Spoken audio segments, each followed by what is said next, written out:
environmentalists cheered as California launched a cap-and-trade program. But talks of a federal carbon tax raised concerns about double taxation. San Francisco Chronicle reports that while the chances of a federal tax on carbon emissions being adopted are still remote, California state officials are worried enough to have started discussing the prospect.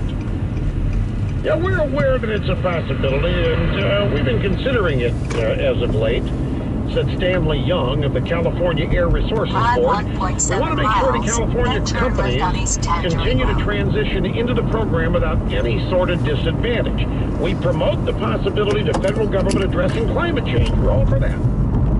And on our part, we're prepared to align our program in a way that allows California to move forward. Now, one potential solution would be for Congress to exempt California companies that already participate in the state cap-and-trade program from a carbon tax. California officials have indicated that they can tweak their system to harmonize it with a possible federal tax. So California's passed carbon tax. The feds are thinking about it.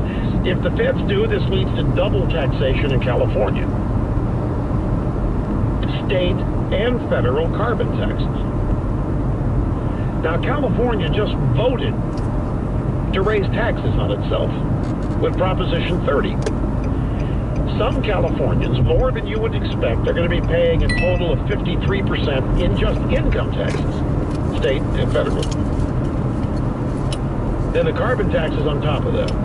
And then there is the Obamacare tax on top of that. It's just the beginning. None of these taxes have hit yet. They're all going to hit next year. Some of them starting on January 1st. Some starting with the first paycheck of the new year. And at that point, we'll have a bit better indication on what people thought they were voting for. Also out of California, the unemployment rate may be above 10.2%, and the state debt may be above $16 billion. The state's GDP may be in serious trouble, and businesses may be leaving in droves because of higher tax rates. But it isn't going to stop the gravy train for the state's poor and dispossessed.